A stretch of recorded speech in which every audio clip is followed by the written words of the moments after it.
Donc une vidéo sur la théorie de la génétique. Donc c'est assez grand. Voilà, avant de commencer cette vidéo de théorie sur la génétique, je vous rappelle que vous pouvez soutenir mon travail soit sur Tipeee, soit directement par un petit virement. Vous voyez dans le à propos de la chaîne Chimie Média. Et après, vous faites partie du service VIP. Vous pouvez me poser toutes les questions que vous voulez par Messenger. J'essaye de vous aider en direct.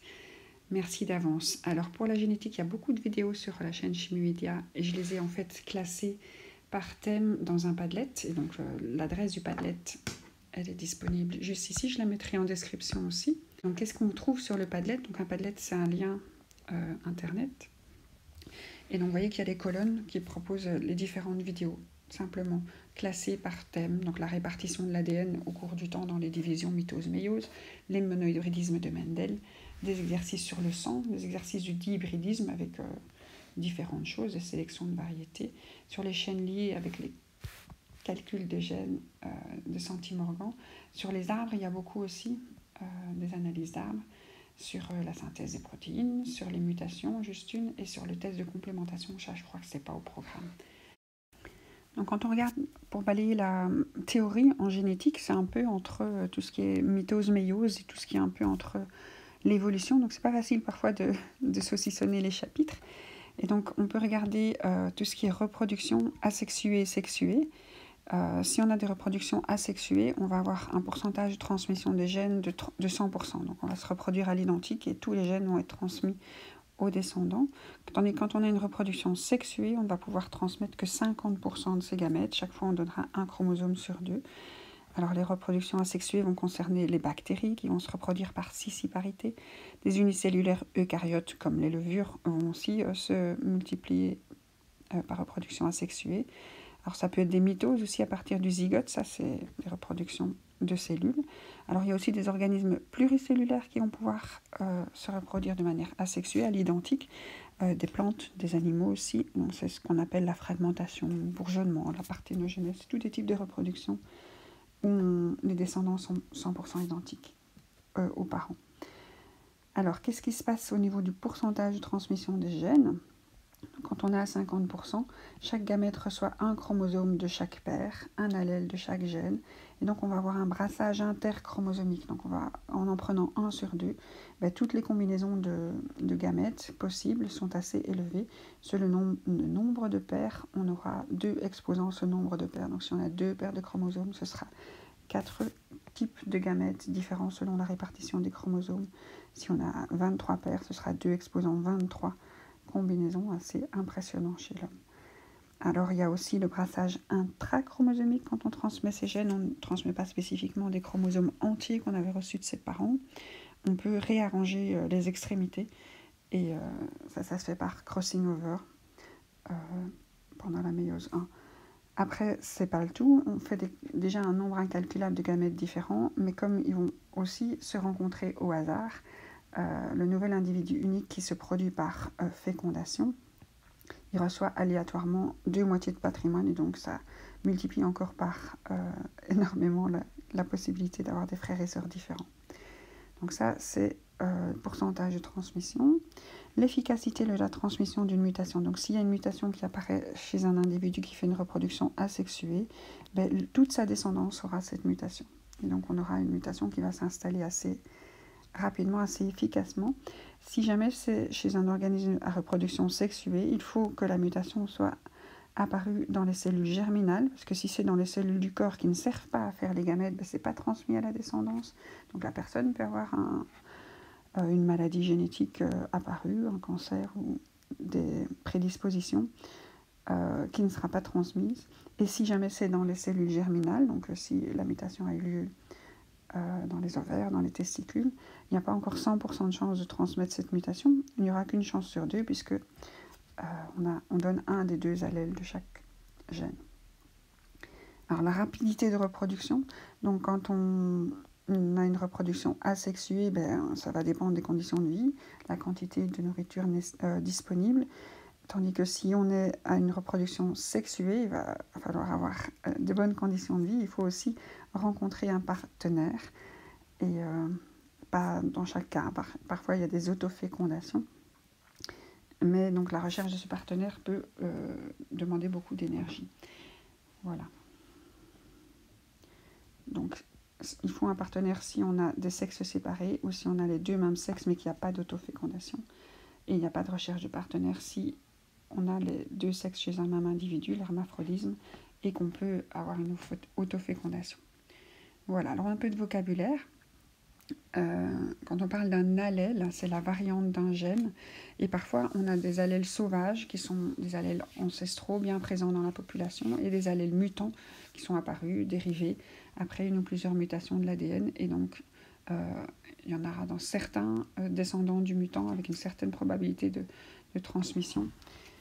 Et donc, le mutant est toujours moins présent que le sauvage. Après, il y a des calculs des taux d'erreur de réplication, parce que les mutations ont lieu quand on réplique l'ADN, qui devrait se faire à l'identique, mais il y a des erreurs. Il y a une erreur pour 100 milliards de paires de bases répliquées, et il y a des corrections. Donc c'est assez rare les mutations, mais c'est grâce à ça qu'il y a de l'évolution de nouveaux phénotypes. Alors on va passer à la convention d'écriture pour écrire les allèles, pour pouvoir faire des exercices de génétique. Morgan, qui étudiait la drosophile, utilisait l'anglais et la première lettre du phénotype mutant en anglais. Donc il y a des exemples. Les yeux blancs, c'est un allèle mutant moins présent que les yeux rouges qui sont dominants. Donc on utilisait le W pour white pour présenter l'allèle mutant qui est récessif, et pour indiquer l'allèle sauvage dominant, on utilisait la même lettre minuscule parce que le mutant est récessif, mais on met une petite croix pour signifier que c'est l'autre. Donc, il n'est pas yeux blancs. Donc, cette petite croix, c'est pas yeux blancs. Donc, vous avez d'autres exemples. Quand l'allèle mutant est dominant, ça arrive aussi que la mutation soit dominante. Donc, on utilisera une lettre majuscule, mais toujours le mot pour le phénotype dominant. Donc, B pour barre. Et si on a l'allèle sauvage récessif, ici on gardera la majuscule du mutant. C'est un peu différent des écritures de Mendel, mais voilà. Donc, comme il faut être capable de faire tous les exercices de génétique, je crois qu'il faut pouvoir utiliser la convention d'écriture de Morgan aussi. Alors si on repart dans les lois plus simples, le début de la génétique de Mendel, alors l'histoire de Mendel, c'est qu'il a croisé des lignées pures de petits pois. Et il a toujours obtenu des hybrides de première génération 100% identiques, qui expriment uniquement le caractère de l'allèle dominant. Et après, il a commencé à faire une deuxième génération. Et donc ici, j'ai rajouté des explications, du vocabulaire, différentes façons de le dire. Donc quand on parle de croisement, on parle d'une fécondation artificielle, de quelque chose qui ne s'est pas laissé... Pour les petits pois, normalement, il fait une autofécondation. Donc il ne fait pas un croisement puisqu'il se reproduit avec lui-même. Et donc quand on parle de croisement en génétique, on a mis des individus différents ensemble. Et la fécondation artificielle du petit pois, c'était on coupait les étamines avant la maturité, on met des petits chapeaux et on féconde le pistil avec un pollen sélectionné soi-même. Alors au départ, on travaille toujours avec des lignées pures, donc des variétés connues. Si on parle de plantes, on parlera de variétés de plantes. Si on parle d'animaux, on parlera de races. Et dans ces races ou de ces variétés, tous les descendants sont toujours identiques. Donc quand on regarde un phénotype de couleur de yeux, si on a une lignée pure pour ces yeux-là, il n'y aura pas de changement. Il n'y a pas une fois sur deux d'autre chose. Donc les lignées pures ont été sélectionnées, ont été épurées. On a toujours croisé des descendants identiques entre eux pour ne plus avoir les phénotypes des autres allèles. Et ces lignées pures sont toujours homozygotes. Alors, homozygote se qualifie un génotype. Donc, un génotype d'un individu contiendra toujours deux allèles. Et si les deux allèles sont identiques, on dit qu'on est homozygote. Donc, on n'a pas le choix. Quand on va donner un des deux allèles à ses descendants, on aura toujours les mêmes. Alors, des exemples de petits pois de Mendel, c'était à tige géante et à tige naine. Donc, ce qu'on voit à l'extérieur quand on cultive, c'est le phénotype. Il faut penser à phénomène, ce qu'on voit, l'aspect visible. Et ces différents phénotypes, ces différents aspects visibles proviennent de l'expression d'un gène, d'une variante précise du gène, d'un allèle. Alors, c'est quoi l'expression ? C'est la transcription et traduction de l'ADN en protéines. Le gène, il est dans le noyau. La protéine, c'est un ouvrier visible qui peut donner des couleurs, des fonctions enzymatiques, des choses comme ça. Alors, quand Mendel s'amuse à croiser des lignées pures de ces petits pois, il obtient toujours, et c'est ça qui fait la première loi, l'uniformité des hybrides de première génération. Donc, quand il croise deux lignées pures, chacun des parents n'a pas le choix quand il donne ses gamètes.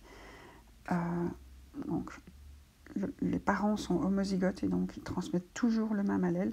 Et cet allèle sera différent quand on a croisé avec une autre lignée pure. Et donc, ces hybrides de première génération sont des hétérozygotes. Donc, c'est des descendants obtenus par croisement de lignées pures qu'on a choisi différentes. On peut les choisir différentes pour un caractère, monohybridisme, ou différentes pour deux caractères, dihybridisme, ou plusieurs, polyhybridisme. Et donc, chaque caractère qui a été croisé, comme les parents n'avaient pas le choix au niveau des allèles, on aura des hétérozygotes pour ces caractères-là. Alors là, chez ces hybrides 100% identiques, en fait leur phénotype est 100% identique, ils expriment uniquement le caractère toujours le même. Alors souvent c'est celui de l'allèle dominant, le récessif quelque part disparaît. Alors il y a des exceptions, c'est quand on a une codominance. Dans ce cas-là, ce qui va s'exprimer, ce sera les deux allèles en mélange. Donc si c'est rouge et blanc, ce sera rose. Si c'est des couleurs, ça peut faire des mélanges de couleurs. Il y a des papillons, c'était bleu et jaune et ça donne du vert, des choses comme ça. Mais par contre, ces hybrides de première génération sont toujours les mêmes. Alors on parlera d'un allèle dominant quand il s'exprime dans le phénotype à chaque fois, que l'allèle soit homozygote ou que l'individu soit homozygote ou hétérozygote. Si le phénotype s'exprime toujours, on dit qu'il est dominant. Donc, phénotype d'un allèle dominant, si le génotype est homozygote ou hétérozygote, avec cet allèle dominant et un autre. Si on a un allèle récessif visible, donc si le phénotype est celui de l'allèle récessif, on est sûr que le génotype de l'individu est homozygote pour cet allèle récessif. Alors un petit exercice le plus classique qui soit pour les conventions d'écriture. Donc on n'est pas ici chez Morgan, on est chez Mendel. Et donc la convention, c'est qu'on écrit l'allèle dominant en lettres majuscules.